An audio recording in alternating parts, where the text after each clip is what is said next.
Hey there, long time no chat. I am at Lambert International Airport in St. Louis, getting set for a quick breakneck sprint solo trip through Disneyland. I'm going to be leaving in a little bit. I'm going to do some recordings throughout the journey. Assuming you're hearing this and ended up doing it, that is the plan. But yes, 2 park days with Park Hopper, Lightning Lane, the whole deal. Had a milestone birthday recently, doing this as part of a present. And I'm going to take you with me. I hope you enjoy this. A bit different, but I think it's going to be fun. But first of all, we got to play the music. It's been so long. You're listening to the Tomorrow Society podcast.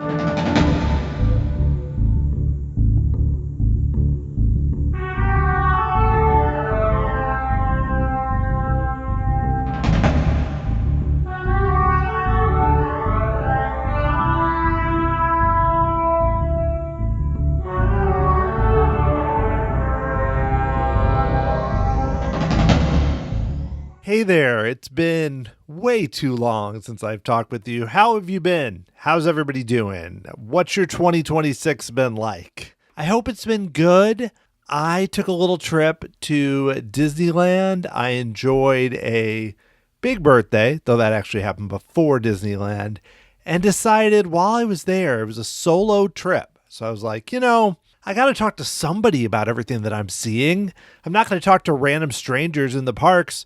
Why don't I record a few things? I'll take along my phone. I'll do some voice memos, similar to what I've done in the past, way back in 2019 with my 30 hours of Walt Disney World. I did it at Kings Island, a few others. Just take you along for the journey. And in a way, it's kind of a fun thing for me to document it like a little diary. So like listening to this as I've been going through it, I'm just like, man, it's nice to remember all these things. Because yes, I have memories of the trip. It only happened like a week ago for when I'm recording this. But it's very different to hear it, kind of the audio on the fly as I go through it. For the most part, I don't want to spend a lot of time in the studio on these episodes until the end. At the conclusion, I'll spend a little more time. My main thing is just to play the audio I recorded because it's more on the fly. It's not kind of looking back and what did I do or whatever, just what I was thinking as I went through each step of this journey. And I'm going to talk about it a little bit, but basically this is the first of 4 episodes released the next 4 weeks that are going to take you through each day of my trip. 2 park days, and then, of course, travel days on both ends, plus arrival, downtown Disney. This one is going to be about my arrival and flight, and then about going to downtown Disney and just kind of my thoughts as I go into the trip. Also, I am going to talk a bit about Josh D'Amaro, who just became CEO. I did that from the Denver airport as I had heard about it when I was waiting at a layover. So really, for me, coming into this trip, like I mentioned here, I've only been to Disneyland a fairly small amount of times. Yes, I've done most of the attractions, but some of them I've only done like 1 time or 2 times. And then I had never done Tiana's. I had never done Walt Disney A Magical Life. More on that later. Hadn't done the Matterhorn. I mean, come on. And a bunch of other things. There were some attractions I'd either not done or not done very much. And just overall, navigating the parks, I'm just not as much of an expert. I haven't eaten at a lot of the places. Still haven't because I spent a lot of time at a few areas. And Disneyland's food so much better than Walt Disney World's. I gotta say, overall, I mean, Disney World has great food, but your average place in the parks, especially Magic Kingdom versus Disneyland Park, I mean, come on, it's not even close. But in my conclusion, I'm going to talk more about comparison of the two again as I've more of it. This is just kind of a weird project for me. This is just, the podcast as it was originally constituted, I think is still finished. I'm not planning to return with a bunch of interviews or anything else. This is kind of a weird little mini project.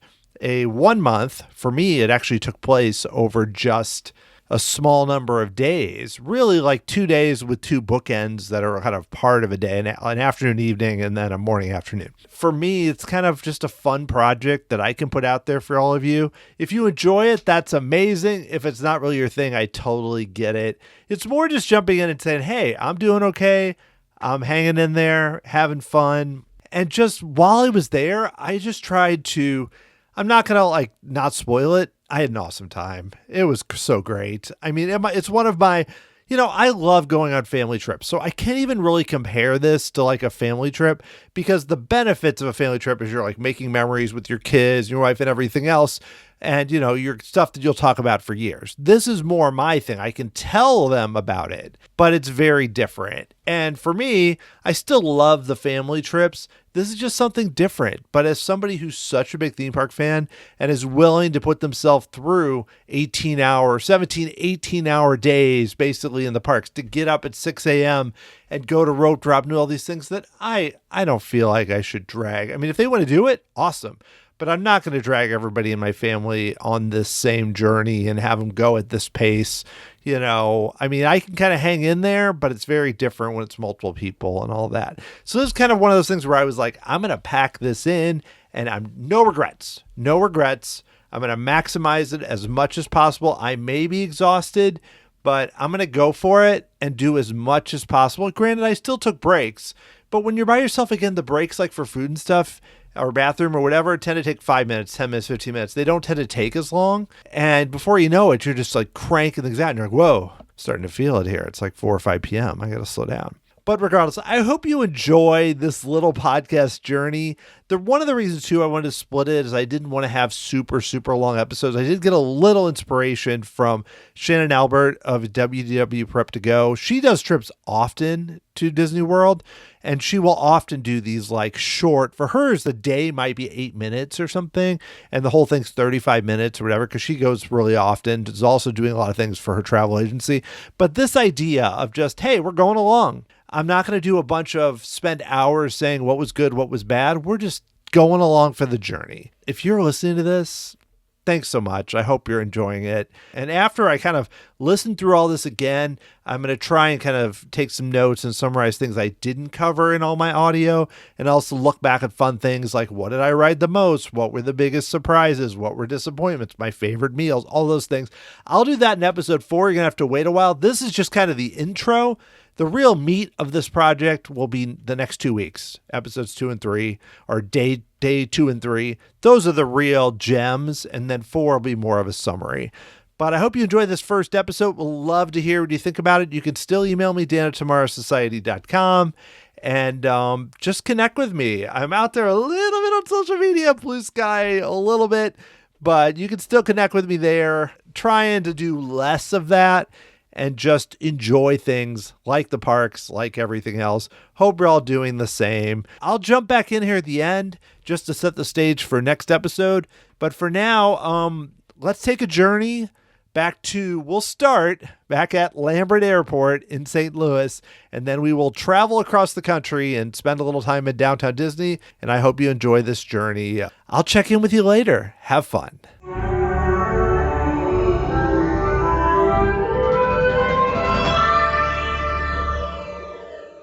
So now that Dan from the future has given the brief introduction, I'm back here at Lambert Airport, and I don't want to over talk at this point, but I am going to talk a little bit about some of my goals for the trip and what I want to dig into, because there's a lot that I want to do, but also just kind of enjoy the experience, because,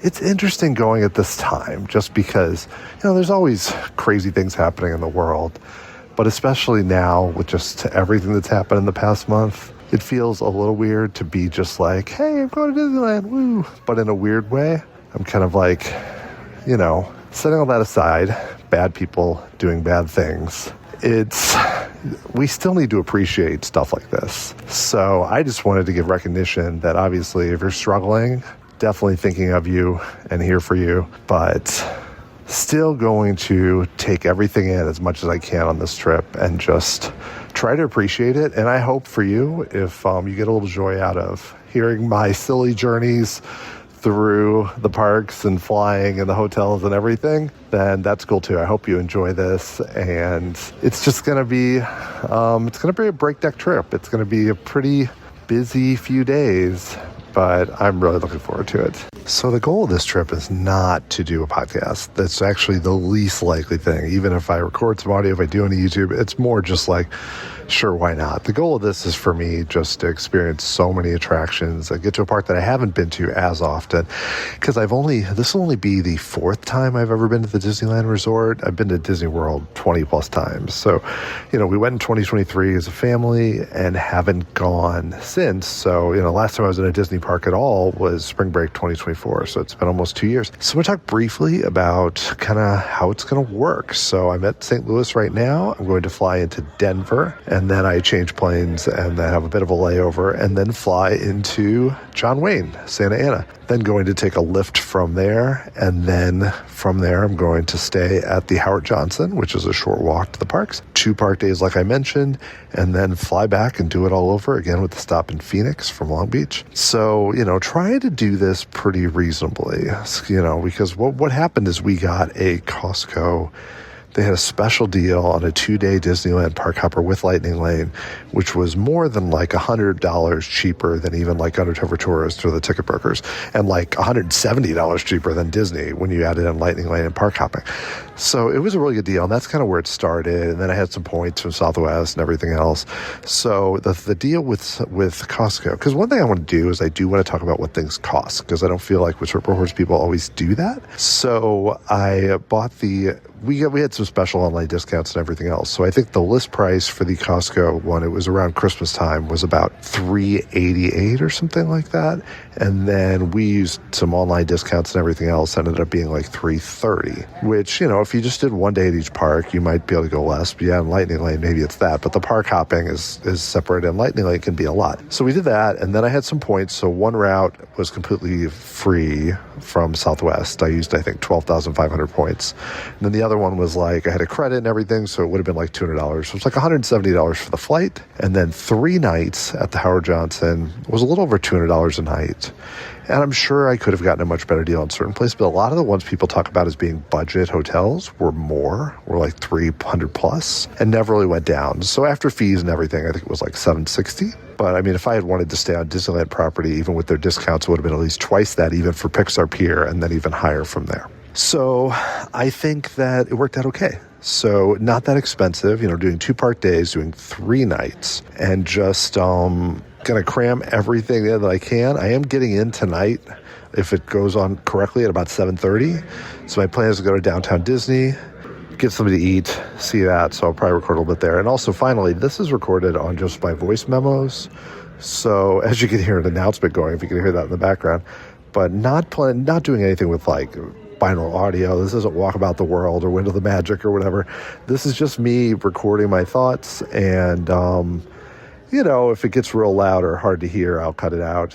And my plan, I will say, if you hear this, then this is the actual plan, is to release it as 4 shortish episodes, not a 3-hour episode, not a 2.5 hour, whatever. Just do each day. So this is the intro, day 1. We'll have a day 2, which is a park day 3, and then conclusion, which will have a little bit back at home, and the return flight and everything else, day 4. And we're going to release these 4 straight Mondays, basically, and have it be, coming out a little bit after I get back. 4 straight Mondays, the 4 days of the trip. Just kind of doing it that way. We're going to try something different. We're going to see how it goes. I think I've done enough chatting for now. I'm going to check back in when I get to Denver. But for now, this is just an intro about where things are going to go, and I'm looking forward to it, and I hope everything goes okay with the flights. Also curious that Southwest just added their new assigned seating setup about a week ago. I'm recording this on February 4th, and they added on the 27th. So it's going to be interesting to see how that goes, and I'll definitely talk about that, how everything's going to go with Southwest. I booked one where I did get to choose my seat, like the second tier, so I have aisle seats all the way through. So hopefully it all goes smoothly, and I'm just traveling just with a backpack, no overhead bin, no luggage, no checked stuff. So hopefully that will help me. But I'll give you more info on that as we get further along. So we'll see how everything goes. Well, I have reached Denver. I'm now from the very large Denver airport. Oh my gosh, compared to St. Louis with all the big windows, and I was like, oh, I'll walk to the end. I was like, no, I wasn't even close to the end, and I stopped after walking for a little while. I will say the assigned seating for Southwest works great when there's only about 40% of the plane full. And it was funny too because of the way they have it set up, where you have the front rows where people like, really, I don't know what you pay, but you pay extra, or you have certain status for that. Front like 8 rows. Then there's like 8 or 10 rows that have no one. And then you have all of us who did not pay extra for that. So I was in like row 19. I think there were maybe 28 rows or something. And from 19 or 17 on, it was like all of us. But there was no one next to me, in the middle, so that was awesome. And it just was so pleasant because it boarded so quickly because there was no overhead bin issue, nothing, because it was so empty that we got here so early. Like, we were supposed to get here at 4. We got here at 3:25, and then we sat at the gate for like 20 minutes because there was another plane in the way. So we ended up pulling in and getting out. It was almost 4. So it's like, it didn't really matter. But I will say, the Southwest flight attendants they even thanked us all for being nice. So I wonder if they're encountering a lot of people that aren't so nice. But everything went fine. I watched one battle after another, which I'm an hour and a half in so far. Pretty great. All the hype is not overstating it. Paul Thomas Anderson, come on, what are you going to do? But it started off and I wasn't sure what I thought. 15, 20 minutes in, and then it just, oh man, that's all I'm going to say. But I did want to talk about, generally I'm thinking of this podcast more just like a diary, like on the ground, what I'm doing, how I'm feeling at the time. But I did want to comment on one thing that happened really recently. So let's talk about Josh D'Amaro as the CEO of Disney. We got to do it. It just happened basically this week. I think sometimes people go a little overboard with their praise just because he's such a personable guy and so good on stage, and he's so different than Chapek was, that it's easy to kind of look at him and be like, this guy is amazing. However, I will say that the interesting thing is some of it is the feedback from people either that used to work at Disney or that are more closely involved in the industry that are so positive about this. Matt posted something on LinkedIn. You've seen some Michael Eisner posted something really cool about him. And also too, I think it's good to have somebody. We are seeing that Disney is expanding the parks a lot coming up, not at this exact moment in 2026.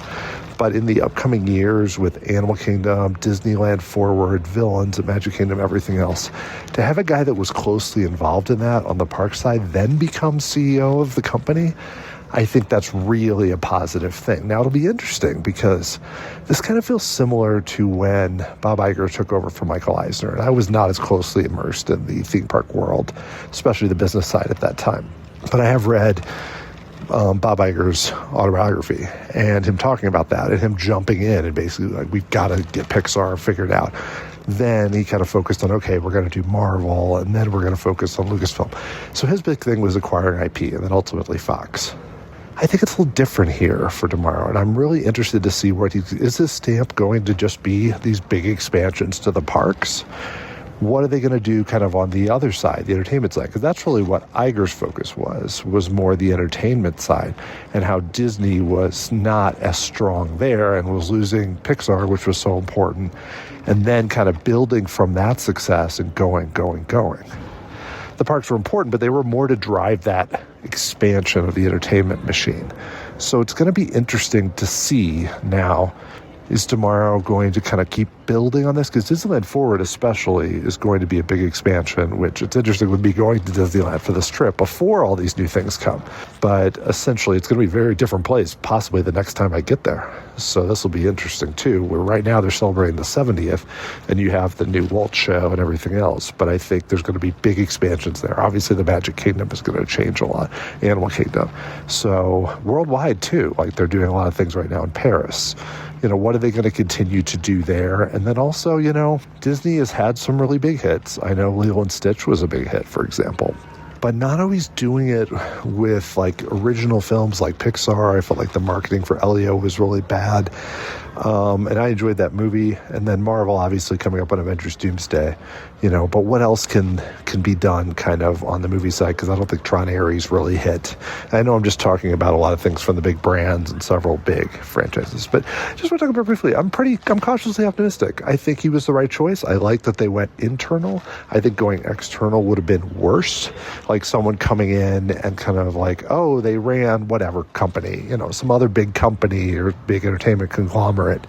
But having somebody that did lead the parks, I know Chapek did, but I think it's very different now. He just has a completely different vibe, and it's also coming through him running the parks after the pandemic. I think is important and kind of where Disney is right now, because with Epic Universe coming, and then even with their attendance basically being flat for a few years, and travel probably, you see all the deals they're offering, some of the crazy deals in 2026. Travel not really being super strong overall, and especially the tourist industry. He's got a lot of, it's not as much as trying to tackle a pandemic, but there's some challenges there, and I'll be curious to see what he does. So I just want to give some quick thoughts, and I'm excited about it overall, while understanding that I don't really know that much about him beyond what I've seen with his park announcements and how he interacts with cast members and people he meets. So being the CEO is a different story, so it'll be interesting to see what he does. Well, I didn't actually record anything at the Santa Ana John Wayne Airport because basically I didn't have a checked bag, so I got off and immediately was just like, here we go. And I've never actually used Lyft or Uber from an airport. I've only used it in a city like Chicago, but it worked out really well. I mean, literally, I had a silly situation with Uber where I had booked from them a few days, like a week ago, I reserved it, and then they kept changing it to Thursday instead of Wednesday when I'm doing it. And finally, I just gave up. I tried to figure it out. So then I chose Lyft. It was a little more expensive, not much, like $7, $8. It wasn't much. It was like $42 to get from the airport to here. But they were there 5-10 minutes after my flight, and I got over there. And 20-minute ride, I'm at the Howard Johnson. Yes, I'm in the room. The room looks nice.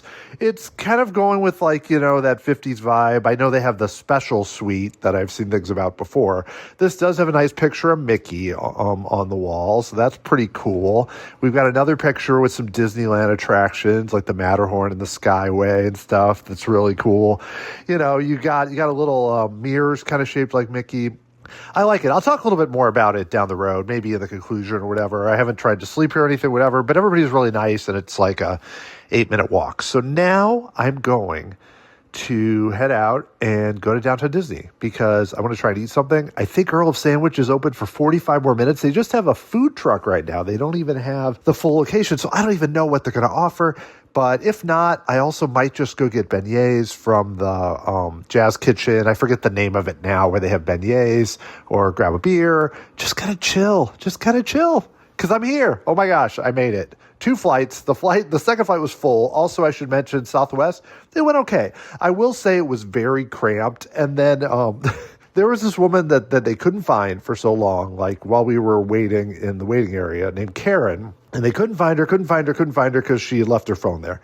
Finally find her, and then we get on the plane, and somehow I end up in the wrong row. Like, I swore I was sat down in 17, which is what mine was, and I was in 18. And, of course, the person that I was in her seat was Karen, and she was not happy. I will say. And I apologize. Like, I'm sorry. I just sat in the wrong seat.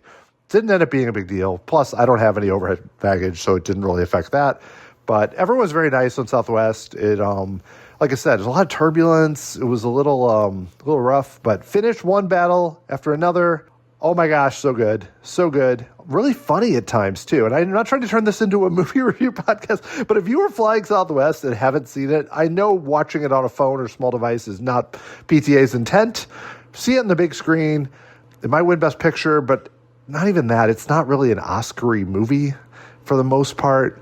You know, I'm up and down on Leonardo DiCaprio, but he is great. And then there's several supporting roles that are just incredible. And I could talk about it more, but you're here to listen about Disney. I'll check in after I get some food in downtown Disney, walk around there, and I'm here, guys. It's crazy. Let's do it. All right, well, I decided I was gonna start heading out of downtown Disney about at the time apparently that World of Color ended and DCA closed, and oh my gosh, so many people. So note to self, tomorrow night, if you watch World of Color and it's at 9, don't try to rush out. Just chill. And so many people are heading to the parking lots, like the trams and stuff. So they're heading towards me coming out of downtown Disney. Whew. All right, now I'm out in the open area. My thought was I'm kind of heading back towards the hotel because I just have to remind myself I'm on Central Time. So it's like 9 something here and it's like 11 something for me. And plus I took 2 different flights, walked around airports, dealt with people. I think I've had enough and I don't want to be exhausted before I even get to the parks tomorrow. Good thing is tomorrow is because I'm on Central Time, getting up early is not going to be that hard because I often get up at like 6:20. So that's like 8:20 Central Time for that here. I mean, relatively speaking, this is much later. I get up at 6 here. It's different. Not to go too far down that road. So now I'm walking near the Disneyland entrance. Oh, I just want to go in now. Like you see this giant mass of people heading in to Disneyland. And that also is interesting because tomorrow night you've got Wondrous Journeys at 7:30, I believe. And then Disneyland closes because tomorrow night there's a special event, which I'm okay with because I feel like the park might be deader. And I mean, heck, 12 hours there and then you get another hour. But I'm watching all these people from DCA going towards Disneyland. I'm like, oh, that's going to happen tomorrow. I need to be ready for that. But let me talk about what's been going on here for me. I'm going to move a little away from the speaker that is playing loud Disney music, and we're going to start moseying a little further away from that. I don't know if that's really blaring you out here, or if it's very nice. Who knows? But I went to Earl Sandwich. Right now, they just have a food truck. They are going to have a new place, I believe. And it kind of is way back in the nothing. You're almost all the way like to the Disneyland Hotel and everything. You're just like way back there. And it's so interesting. It's kind of like you're just crying babies now. How do I get away? We've hit the point of the day where the babies are very upset. It's kind of back there, way back in the corner. It's like you're past everything. You're basically past all the other restaurants. You're to that area where they have like a DJ. You're past Blitzville. You're way back there. I talk like I know. I just learned a lot of these things. I've only been to Downtown Disney like 3 times in my life, and once it was very different. It was like 2012. Basically, it's way back there. There's no line, nothing. It's just this little food truck. And so I was kind of like, is it going to be that good? Is my memory just... Like, I have memories of the old Florida Downtown Disney days where Disney wasn't as crazy, just pulling up, grabbing Earl's sandwich and leaving, especially during the week. And we're talking times like 2008, 2011, that we're not as crazy busy in January and stuff. Oh my God, it was so good. I have not had an Earl's sandwich probably since like 2015 in Florida even. And I forgot how good it was. I had a Chipotle chicken sandwich. I just cannot escape this music. But this is what it's like, recording on the fly here. Chipotle chicken sandwich is what I had. I got it without the avocado. Hot sandwich, and it was, oh my gosh.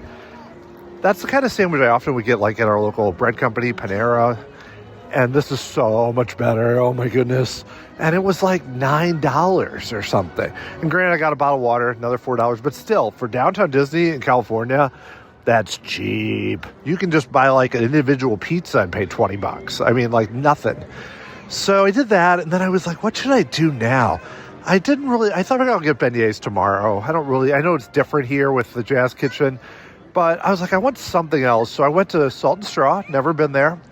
And it was really good. There was a pretty long line, but it wasn't insane.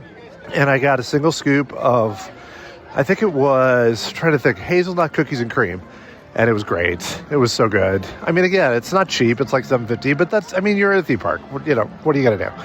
But it was awesome. And I sat down there and had it.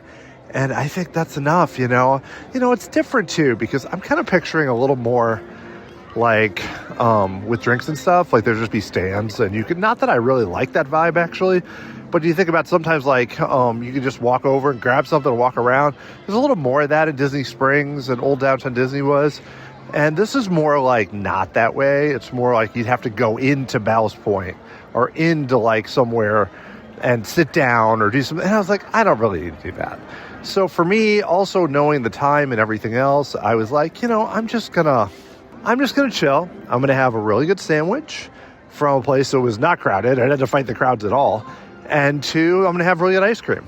And that's a pretty good way to start the day, really.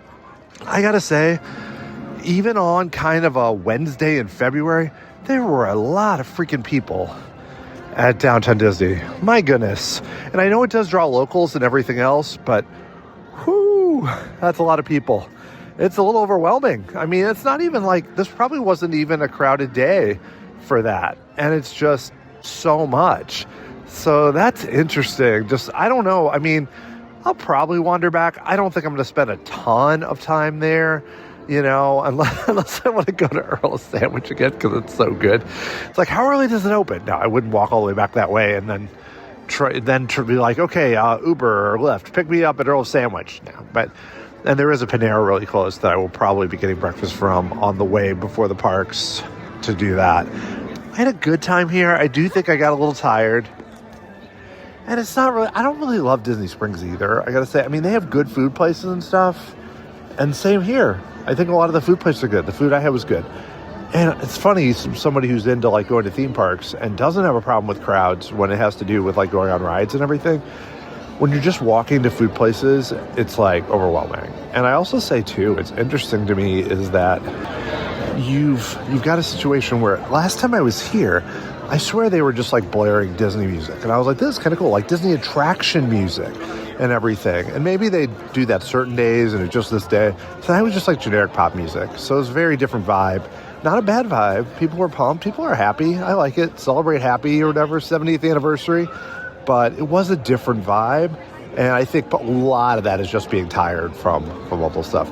But I'm getting very excited for what's to come tomorrow very soon. All right, before we close out this first day, I am back in the hotel getting ready to go to sleep. It's pretty late, and I'm planning on getting up early. We'll see how this goes. Luckily, tomorrow, Disneyland's only open till 8, and California Adventure's open until 9.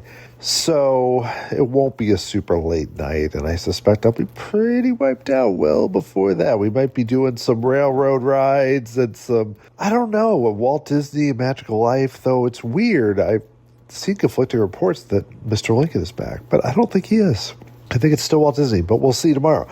So I am going to talk very quickly about my hopes for tomorrow, and then I'm going to call it a night so that I can make sense. Also, I am battling a cold. A few nights ago, I was outside in the cold weather in St. Louis on Monday night. If you can believe it, that was only 2 nights ago. I can't really believe that.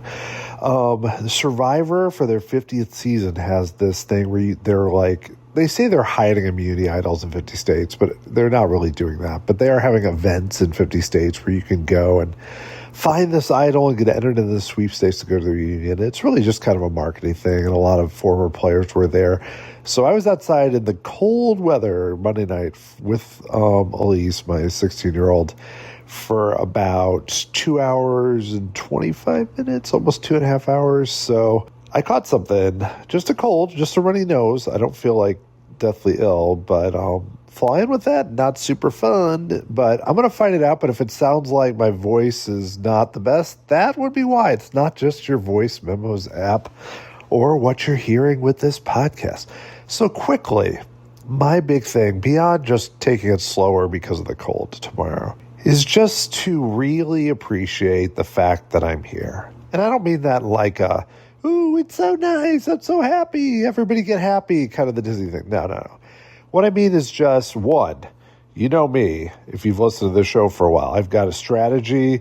I mean, not every ride. I'm not doing the full touring plan, but I know where I'm going to start, and I know where I'm heading. My plan is to get rope drop each element, security, Esplanade, and then inside the park, and then go to Peter Pan first, because that's one of the rides does not have a lightning lane, and generally, even on the slowest days, we'll have like a 30-minute wait. So if I'm not close enough to the front of the line, I'm going to skip it and go right to Alice in Wonderland, and because that also doesn't have it and keeps a steady line. Do some of the Fantasyland, and then go from there. And I still haven't figured out if I want to start my first reservation with Space Mountain or Indiana Jones. because those are the two most popular ones, but it might be Space Mountain if I do end up back there by Alice. And I know that's not the best time savings because later I'll have bigger lines, but I just want to knock one of those out right off the bat. And then we'll go from there. Am I going to watch Wondrous Journey for the first time? Maybe. Am I going to watch World of Color again for the first time in like 15 years? A different version? Maybe. We'll see. We'll see. But that's the main goal, is just, appreciate that I'm here. Don't get overwhelmed. If I'm tired, if I'm sore, Today's step count, including down to Disney, was about 15,900 steps. And a lot of that was me walking around the Denver airport because I get very antsy and I knew I was going to be sitting for so long. But I did hit probably 5 or 6 to and from downtown Disney. And so we'll see. It's not going to be Epcot level tomorrow probably, or even Universal the one day where we had Express and we were all over the place. But I wouldn't be shocked if I would break 20,000 pretty easily with my Apple Watch. So we shall see. But mainly, and in terms of attractions, I've never done Tiana's, though obviously I've done Splash. Though I probably don't want to sit in the very front of the boat because Disneyland Splash, that's where I got completely drenched, though it was the final day of operation in 2023. Never seen Walt, A Magical Life. Haven't ridden the Incredicoaster, but I've ridden it as California Screamin'. Also, a few coasters I haven't done. Haven't done Goofy Sky School, though I haven't heard great things. And we'll see about if I'm going to do the, Chip and Dale Gadget Go coaster because it's a kid's coaster. Might be a little weird to ride on my own, but we'll see how it looks. And just do a bunch of things. Try to do things I haven't done. Repeat things. Obviously, I want to ride Pirates a bunch of times and Haunted Mansion and everything else. And I think Rise of the Resistance is down for refurb. Also, Small World's down for refurb. But I think that's the main things. And I've never done the Matterhorn because I don't think I rode as a kid, but as an adult, both other times I've been here, it's been down for refurb. So this will be a first. Building up the coaster count, and it's going to be a lot of fun. I don't know, do I throw it back? Yeah, let's throw it back to Dan in the future just so you can have an official exit. But this is the first day. And I know this is just kind of almost like a prequel to the real trip report. This is just kind of the basics. Just here at the Howard Johnson's, getting ready for my sprint. This was like the easy day. Now, the easy day is really Saturday because all I do is sit on a plane. Kind of the easy day, and I'm exhausted. So we're going to see how this goes. But I'm looking forward to it. It was really hard to walk by Disneyland and California Adventure and not be like, I just want to go in there tonight, because they're right there. You can just go in. It's like, no, Dan, you don't want, plus I know the right park reservation, but no, you want the full day. So my plan is to be inside Disneyland Park whenever they open the gates, 7:30, whenever they do it. Security, a little before 7, if I can get there. And then just have a great time. And just know that whatever I do, Friday, Disneyland's open until midnight. They moved it back an hour, I believe. And DCA is like 10. So I'm going to have plenty of time. And it's almost like tomorrow I have to be careful and not treat tomorrow, though, like it's the last day. Because the last day, you want to have all the energy. And feel like, whatever, I'll sleep on the plane. So that's it. That's it for day 1. I think day 2 is going to be more fun. You'll actually hear me in the parks more. I hope these voice memos turned out okay. And if they turned out really terrible, you might not hear them. But if they turned out okay, in my opinion, I hope you enjoyed this episode. And I'm going to sign off now and try to go to sleep and hope that things work out well tomorrow. I think they will. I'm really excited. Okay, Dan, take us home, Dan in the future. Welcome back. Well, I hope you enjoyed getting a glimpse, at least from an audio perspective, into the first day of my Disneyland solo trip as I flew from Lambert Airport to Denver, and then Denver to John Wayne, and then spent a little time at Downtown Disney with Earl of Sandwich and everything else. Part of me looks back and I'm like, why was I trying to do so much that first night? Because I needed the energy for the park days. But then, you're so ramped up when you go on a Disney trip that first night, especially when it's solo and I don't even have anybody else saying, Dan, I'm kind of tired. I want to chill or whatever. And I'm like, let's go.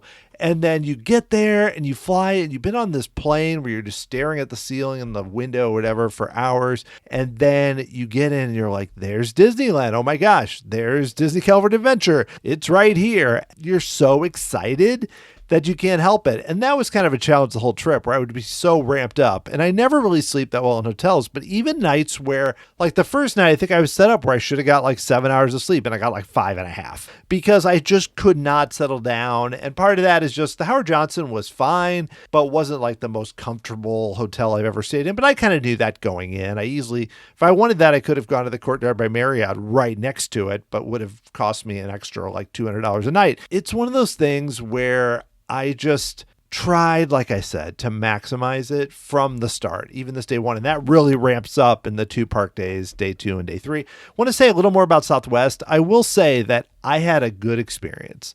Very solid experience the whole way with Southwest. Nothing major that was a problem. The flights were on time. They took off on time. Even the annoying things like sitting at the gate or whatever when you landed, not a big deal. I still think they're shooting themselves in the foot in 2 ways. One, I think just the idea of moving to what everyone else is doing, but charging for the certain seats and charging for bags and everything else. It's kind of like when Disney started for a little while, we're charging hotel parking at their hotels, and even some of the things they're still doing now, like Lightning Lane and everything else. In that just because others charge for it doesn't mean you have to. Southwest their differentiator was, yep, we do it cheaply. We're not the most comfortable. We don't have the most perks. However, we're going to give you a decent price and we're not going to charge you for all the little things like everyone else does. And now they're like, oh yeah. And they're trying to spin it like it's like assigned seating. Everybody loves it. Yeah, assigned seats are nice. I like not having to worry about that. But if you're combining that with all the other things you did, which is to charge for all things, and especially to raise your rates. I was looking at spring break to Florida, which I don't think we're going to do, but I had looked into it. And in the past, it would not be hard in spring break, $300, $400, no problem. St. Louis, nonstop to Orlando. And they were like $700, $800. And I'm not just talking about like super extreme, everything else, just your basic fares were that much. That to me is the biggest concern, is when you're combining kind of the assigned seating and the extra fees along with super price increases. And then so you're trying to charge like you are a Delta. I mean, I haven't really flown Delta much, but I'm just saying you're trying to charge like a different airline, but still you're still Southwest. You can't have it both ways.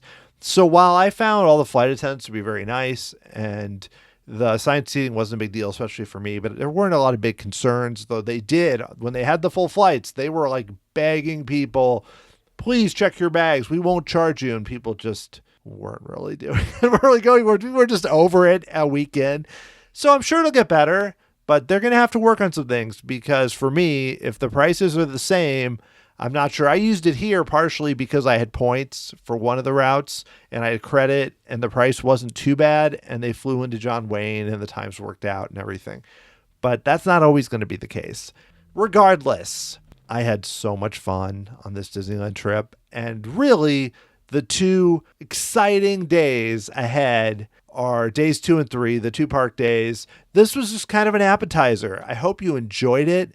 But it's one of those things where as we look ahead, I think the next 2 weeks are the ones, one, that I'm most excited to listen to again as I set this up for you, but 2, that I'm excited for all of you to hear. If you like this type of diary, audio diary, come along with me on my trip. It's awesome to talk with you. And like I mentioned during the show, I hope you're all doing okay out there. And really looking forward to presenting this to you, but also the upcoming weeks as part of this little mini project that is going to be super fun. Take care, and I'll talk to you again very soon. Next time on my Disneyland solo trip report. I'm having to force myself to take a break because I just keep doing more and more and more rides. Then they went to Casey Jr., which I've never ridden.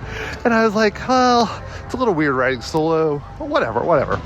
And then I ended up in a cage with other people because that was the only seat left. And the Tomorrowland side is just insane. Oh my goodness. I am glad that I am in decent shape. So we have reached the things stop working portion of the day. It has to happen. But then he said he thinks the walled animatronic is broken. And then he kind of hesitated oh, maybe I shouldn't have said that.